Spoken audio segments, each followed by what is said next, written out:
네, 22대 총선이 꼭 1년 앞으로 다가왔습니다. 총선에 적용할 선거제 개편을 놓고 국회가 오늘부터 본격 토론에 들어갔는데요. 민심에 기반한 선거제 개혁의 묘수를 찾을 수 있을까요? 자세한 소식 이기호 인하대 법학전문대학원 명예교수, 배종구 세안대 교수와 함께 짚어보겠습니다. 두 분 어서 오십시오. 네, 안녕하세요. 네, 안녕하십니까. 지금 국회가 전원위원회를 오후 2시부터 이제 개최를 합니다. 이게 지금 2003년에 이라크 전쟁 파견 연장 이후에 20년 만에 열리는 건데 아무래도 여당과 야당 모두 선거제 개편과 관련해서 어느 정도 의지가 강하다 이렇게 볼 수가 있을 것 같거든요. 우선 20년 만에 전원이 개최와 관련해서 두 분께서는 어떤 입장을 갖고 계신지 어떻게 평가하고 계신지 여쭤보겠습니다. 네, 먼저 말씀해 주시죠. 김진표 국회의장께서 연초부터 꼭 4월 10일까지 선거법 개정을 하겠다고 강력한 의지를 표명을 하셨고 또 그를 위해서 전원위원회까지 개최하겠다 이런 말씀을 하셨는데 이 국회가 이 수직적인 조직이 아니라 수평적인 또 1인 독립적인 기관이다 보니까 그 전망이 그렇게 밝지는 않은 것 같습니다. 네. 말씀을 좀 해주셨는데 어쨌든 논의에 어느 정도 진전이 있을지 그 부분에도 주목이 되는 상황이거든요. 어떻게 좀 평가를 하십니까? 말씀하신 대로 이제 의원들이 기득권을 내려내야 되는 그런 문제가 있기 때문에 상당히 좀 쉽지는 않을 것 같고 가장 중요한 것은 이제 여야가 합의를 해야만이 이 결론에 도달하지 않겠습니까? 근데 과연 여야가 순조롭게 합의가 있을지 그리고 또 이 선거제도 이다 보니까 지금 의원 개개인의 유불리하고 직결되거든요. 그래서 여당은 여당대로, 야당은 야당대로 각각 당 내에서도 의견 일치를 보기가 상당히 어렵다라는 이제 그런 문제가 있겠고요. 그렇지만 이제 앵커께서 말씀하신 대로 이 국회 전원위원회가 소집된 것이 20년 만에 처음이거든요. 그렇다면 이것은 뭘 의미하느냐? 역시 이 선거제도 개편 문제가 그만큼 중요하다. 또 그리고 그만큼 어렵다. 라는 얘기 아니겠습니까? 그리고 이제 불과 한 4년 만에 다시 선거제도 개편 문제가 도마 위에 올랐어요. 아시겠지만 지난 21대 총선에서 준연동형 비례대표 제도가 도입이 됐지 않습니까? 선거제도 개혁 차원에서 도입이 됐는데 결국 이제 여야 모두 위성정당이라는 꼼수를 가지고 오면서 선거제도 개혁이 결국 이제 개악으로 끝났기 때문에 이 문제를 바로잡아야 되는 중요한 국회 전원위원회니까 이 중요성을 좀 여야 의원들 모두가 좀 깨달아서 국민들이 바라는 또 정치 제도를 개혁할 수 있는 그런 좀 결론을 꼭 도출해야 된다라는 얘기를 좀 강조하고 싶습니다. 예, 선거제 개편이 그만큼 어렵고 중요하다 이런 말씀을 해주시면서 앞서도 말씀을 좀 해주셨지만 선거제 개편에 대한 의지는 보이고 있는데 여전히 기대보다는 우려가 큰 것도 사실이거든요. 아무래도 내년 총선에서 선수로 뛰어야 되는 국회의원들이 선거제 규칙을 좀 만들다 보니까 이와 관련해서 회의적인 시각도 있는 것도 사실이거든요. 예, 사실입니다. 제가 시민사회 활동도 하다 보니까 지난 1월에 보수 진보를 가리지 말고 국회의원들이 당사자로서 이해 당사자로서 이걸 합의안을 도출하기 어려울 테니까 시민단체라도 진영 논리를 떠나서 한번 이걸 합의안을 만들어 보자 이렇게 얘기하면서 그때 이제 국회의원들과 같이 기자회견을 한 적이 있습니다. 그런데 그때 국회의원들도 사실 굉장히 우려를 하고 있는 그런 입장이었고요. 또 그동안에 1994년에 통합선거법이 만들어진 이후에 90여 차례 선거법 개정이 있었습니다.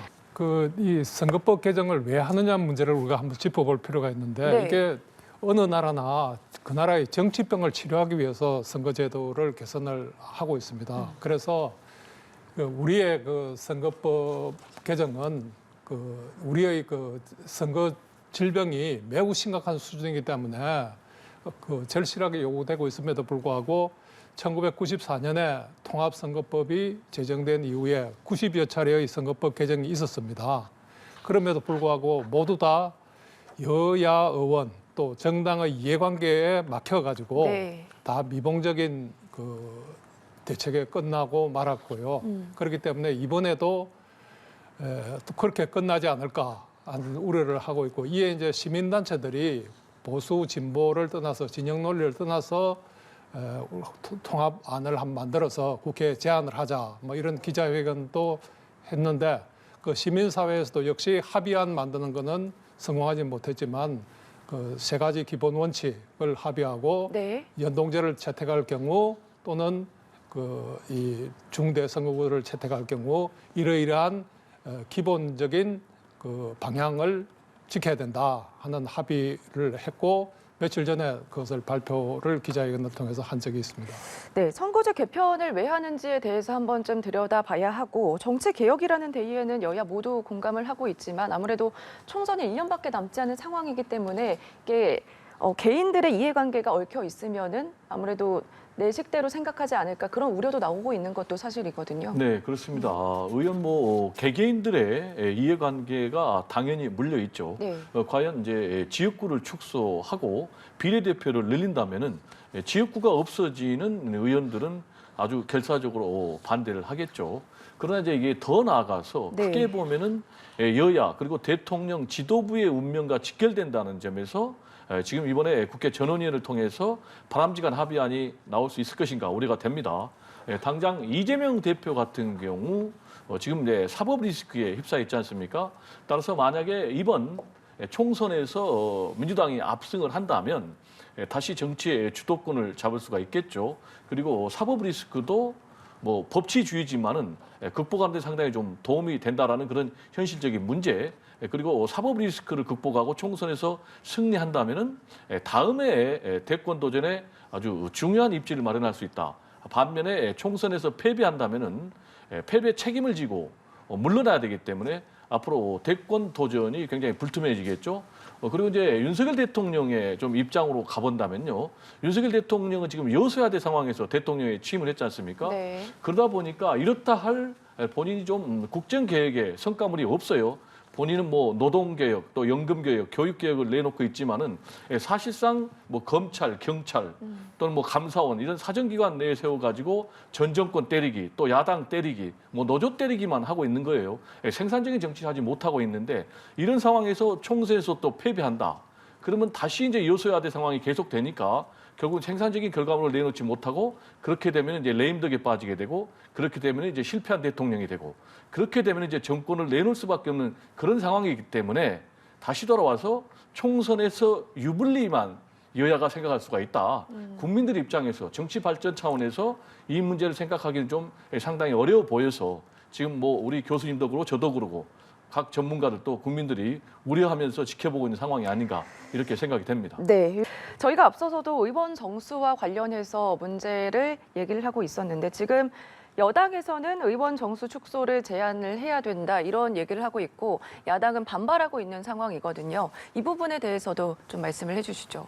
예, 뭐 이론적으로 보면 예. 우리나라의 의원 정수가 다른 선진국에 비해서 상대적으로 적은 건 사실입니다. 그런데 이 국회와 국회의원에 대한 불신이 하도 크다 보니까 더 이상 늘려서는 안 된다 하는 생각과 또 심지어는 나아가서 뭐 200명으로 줄여야 된다는 생각부터 며칠 전에는 김기현 국민의힘 네. 대표가 30명으로 줄여야 된다는 의견까지 제안했는데 이것은 결국 국회에 대한 국민들의 신뢰와 관계가 있는 것 같고요. 그 다음에 또 한편으로 국회에서 활동하는 거 보면 당론이 정해지면 다른 국회의원들이 그냥 그수기처럼 따라갑니다. 그러면 뭐 때문에 진지한 논의를 위해서 뭐 이렇게 국정을 가지고 밤을 새워 토론하고 이런 게 없기 때문에 뭐하러 우리가 의원수를 더 늘려야 되느냐, 막 이런 것도 작용을 하는 것 같고요. 무엇보다도 이제 중요한 거는 지금까지 이 국회의원 숫자가 모자라서 또 국회의원의 과부하로 인해서 국회가 일을 못한다는 말을 한 번도 들어본 적이 없습니다. 그렇기 때문에 국회의원 정수에 대한 필요성이 있음에도 불구하고 국민들이 거부하는 그런 여론이 형성된 것이 아닌가 이렇게 생각이 됩니다. 예. 앞서서 최영도 국민의힘 의원의 발언에서도 보면 국민들의 여론은 국회의원 숫자를 줄여 나가야 된다 이런 얘기가 좀 있었거든요. 근데 한 여론조사를 보니까 국회의원 정수를 줄여야 한다. 그 응답의 57%가 응답을 했습니다. 이와 관련해서는 좀 어떻게 평가하세요? 네, 비례대표제에 대해서 증원 반대는 이제 82%나 되는 것이죠. 그 얘기는 결국 이제 우리 국민들은 일단 국회 정치에 대해서 불신이 높다. 네. 따라서 국회 현재 299명, 300명 되어 있는 의원 정수를 늘리는 것에 대해서는 절대로 반대한다라는 것을 우리가 확인할 수 있겠고요. 다만 지금 이제 선거제도 개편과 관련해서 의원 정수 문제는 본질이 아니다. 저는 이렇게 생각을 합니다. 본질은 현재 진영 대결로 극단으로 치닫고 있는 이 문제를 선거제도 개편을 통해서 어떻게 완화하고 국민들의 의견을 반영해서 정치 발전을 이룩하느냐라는 것이 저는 본질이라고 생각합니다. 따라서 이 본질에 충실하기 위해서 필요하다면 의원 정수를 늘릴 수도 있고 네. 또 필요하다면은 의원 정수를 줄일 수도 있다. 이렇게 생각을 합니다.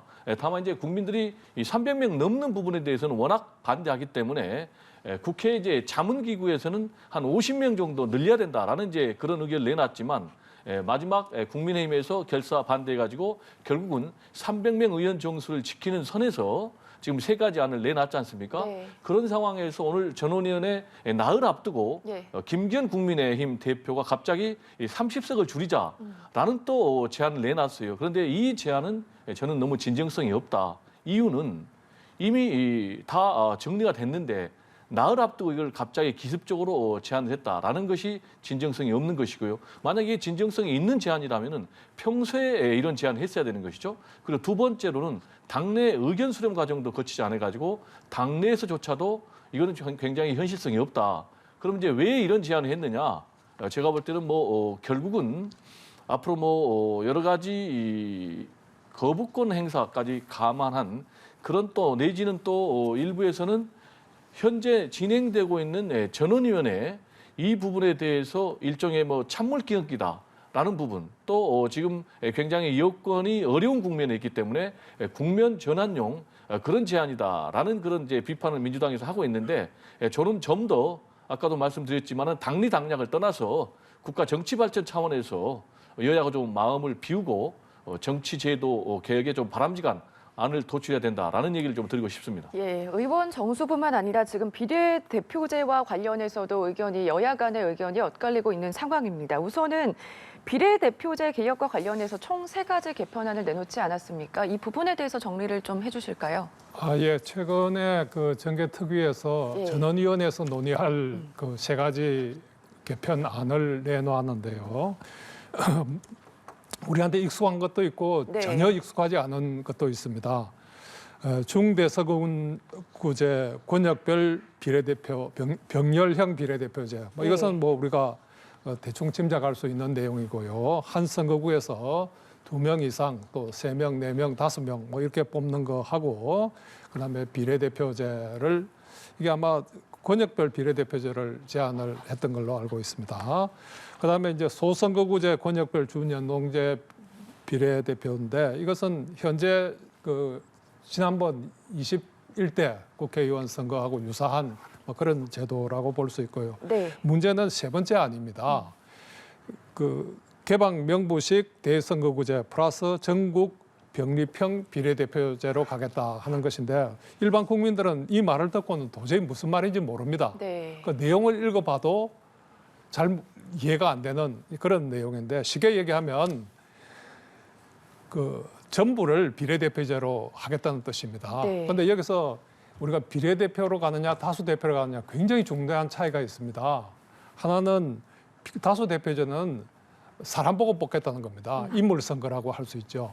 그 비례대표제는 정당 선거라고 볼 수 있는데 이게 이제 그래서 이게 우리 현실하고 맞느냐 하는 걸 따져봐야 되는데 우리나라의 경우에 정당에 대한 신뢰도가 5% 내지 26%입니다. 네. 그러면 국민의 95% 내지 74%는 정당을 전혀 신뢰하지 않는다는 뜻이거든요. 그러면 정당 보고 전부 다 정당 보고 찍어라 이렇게 얘기하는 거는 현재 우리의 정당에 대한 신뢰도하고 우리 정치 상황하고 전혀 맞지 않는 그런 제도가 아닌가. 더구나 제가 문제를 좀 제기하고 싶은 거는 네. 일반 국민들이 이해도 할 수 없는 그래서 마침 이게 개방명부식 대선거구제가 무슨 다수대표제인 것처럼 착각을 일으키게 하는 이런 식의 장면은 좋지 않다고 보고요.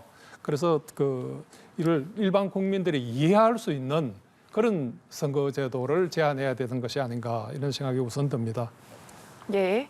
우선은 세 가지 개편안에 대해서 좀 정리를 해주셨는데 우선은 어떤 안이든 비례대표를 확대하는 쪽은 맞습니다. 근데 여론조사 결과는 좀 다른 것을 볼 수가 있거든요. 80% 이상이 비례대표를 확대하는 것을 부정적으로 생각한다. 이런 조사 결과가 있는데 이런 여론을 어떻게 좀 반영을 할 수가 있을까요? 일단 이제 비례대표제 증원에 대해서 국민들이 불신하는 그 이유를 알아야 되지 않겠습니까? 예. 역시 이제 비례대표제 같은 경우는 과거 이제 전국구였는데 전국구다라는 이제 그런 오명을 썼지 않습니까? 전국구라는 오명이 나온 것은 역시 밀집에서 돈거래를 통해서 비례대표 후보자가 결정이 되고 당선이 되다 보니까 그런 이제 정말 좋지 않은 오명을 썼는데 실제로 과거 우리 역사를 보면은 전국구 또 비례대표 후보자 같은 경우 돈거래에 의해서 후보자가 확정되는 그런 경우가 많았어요. 그러다 보니까 이제 굉장히 좀 국민들이 부정적으로 생각하는 건데 역시 이제 국민들 입장에서는 비례대표제를 늘리는 것에 대해서 반대하는 것보다는 제가 볼 때 본질은 비례대표 후보자 공천 과정에 대한 투명성을 어떻게 확보할 것인가가 문제 같아요. 지금 같은 경우는 이제 폐쇄형 명부 아니겠습니까? 네. 정당에서 순위까지 다 정해주는데 지금 개방형으로 바꾼다면은 일단 후보를 선정함에 있어서 또 후보 순위를 선정함에 있어서 국민들 또는 유권자, 당원들의 의견을 물어서 결정한다면은 이 부분에 대한 제도적인 불신은 상당 부분 해소되지 않을까 이렇게 생각이 됩니다. 그리고 또 예. 따라서 좀 이번에 국회 전원위원회에서 선거제도 개편 논의할 때 비례대표 제도 공천 개혁 방안에 대해서도 좀 의미 있는 심도 깊은 그런 논의와 결론이 나와야 되겠다라는 얘기를 좀 강조하고 싶습니다. 네. 한 가지 여기 좀, 네. 좀 놀라운 거는 저도 이걸 토론회 준비하면서 그 한국행정연구원 그 여론조사 결과에 국민의 82%가 비례대표제를 반대하는 게 정말 놀라운 그 수치였고요. 저도 예측을 못했습니다. 예. 이 학계나 시민사회에서는 거의 다 비례대표를 확대하는 게 바람직하다는 이런 의견이 많은데 국민들은 전혀 다른 생각을 하고 있구나 하는 걸 느꼈습니다. 네, 말씀을 좀 해주셨는데 아무래도 비례대표제 확대 주장 속에서 자리를 챙겨주기식의 우려가 나오고 있는 것도 사실이거든요. 그렇기 때문에 말씀해 주신 것처럼 이런 제도의 취지에 맞게 구체적인 대책 방안도 필요해 보입니다. 이 부분에 대해서는 어떻게 좀 보십니까? 예, 비례대표의 확대는 예. 일단 그 정당이 신뢰를 쌓아가면서 그 한꺼번에 급속하게 확대하는 것보다는 그 서서히 국민들이 정당에 대한 신뢰가 형성이 되었을 때 또 증가되었을 때 거기에 맞추어서 확대해 나가는 게 맞다고 보고요. 네. 그다음에 이 비례대표제가 당선 가능성이 없는 이제 그런 경우에 그 자리 챙겨주기 아니냐 뭐 이런 그 문제하고 이제 연결이 될 수 있는데 그 조금 저는 다른 각도에서 봅니다. 그 과거에 이제 그 이 비례대표제하고 지역구하고 이거를 동시 출마, 이중 등록을 할 수 없도록 지금 이렇게 그 되어 있는데 그 독일의 경우 보니까 그 국회 현역 당선된 국회의원의 거의 50%가 이 이중 등록제에 의해서 그 지역구에서 떨어지더라도 그 당선될 수 있도록 뭐 이렇게 돼서 거의 한 50%의 국회의원들이 그렇게 되는 것 같고 일본의 경우도 유사한 네. 뭐 그런 그 석패율 제도라고 해서 도입하면서 한 그 뭐 어느 해 걸 조사해 보니까 그 한 4분의 1 정도가 지역구에 떨어지고 이제 이제 비례대표로 당선되는 이것을 봤는데 처음에는 저도 굉장히 부정적으로 봤습니다. 네. 이게 중진들 챙기기 아니냐 이렇게 봤는데 독일의 경우를 이렇게 분석해 보면서 그러니까 독일의 경우 국회의원들의 활동 사항을 이렇게 보면 우리는 뭐 거의 지역구에 목숨을 걸고 뭐 매주 내려가서 챙기는데 독일은 그렇게 하지 않습니다.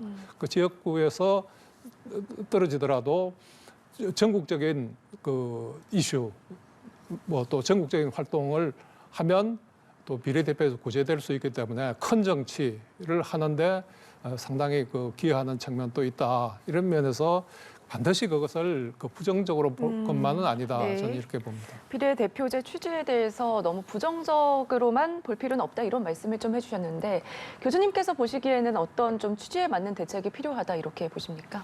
저는 이제 아까도 말씀드렸듯이 네. 비례대표제에 대해서 국민들이 부정적인 생각을 갖고 계신 이유는 결국 이제 후보자 공천의 불투명성 때문에 그러거든요. 지금 다 정당의 지도부들이 결정한단 말이에요. 그러면 그 과정에서 국민 유권자 당원의 의사가 전혀 반영되지 않기 때문에 과연 국민 대표성이 있는지 이 부분에 대해서 논란이 있고요. 저는 이제 개인적으로 그래서 이 필요한 부분에 대해서는 먼저 정당에서 최소한 당원 유권자들에게는 공개를 하고 그리고 또 후보자를 공천함에 있어서 최소한 좀 관련 분야의 의견 내지는 좀 당원들의 의견이 반영될 수 있는 그런 공천제도 개혁이 필요하다라는 얘기를 좀 드리고 싶습니다. 네, 알겠습니다. 저도 전적으로 이제 공감인 것이요. 아까 그 공천 과정의 불투명성이 오히려 이게 그 비례대표에 대한 불신을 키운다는 그 말에 전적 공감하고요. 그래서 이번에 아까도 말씀하셨습니다마는 백 교수님 말씀하셨습니다마는 이번에 이 개방형 그 투표제 네. 이것은 대단히 의미 있다고 봐집니다. 왜냐하면 과거에는 이 누가 당선될 것인가 하는 거를 당에서 다 그 순서까지 다 정해서 했는데 이제는 당에서 만약에 이것이 이 안이 받아들여진다면 네. 개방형 비례대표제가 받아들여진다면 후보 추천은 당에서 하고 누가 당선될지 결정하는 것은 유권자들이 하겠다 하는 거기 때문에 이 공천 과정에서 공천만 받으면 비례대표 공천만 받으면 선순위로 공천만 받으면 당선된다. 사실상 임명제에 가까운 그런 풍조는 상당히 고쳐지지 않을까 이렇게 봅니다. 알겠습니다. 여기까지 들어보겠습니다. 오늘부터 토론 사흘간 이어지고요. 민심에 기반한 어느 정도의 묘수가 나올지 좀 지켜봐야 될 것 같습니다. 지금까지 이기호 인하대 법학전문대학원 명예교수, 배종호 세한대 교수와 함께 이야기 나눠봤습니다. 고맙습니다. 네, 감사합니다. 감사합니다.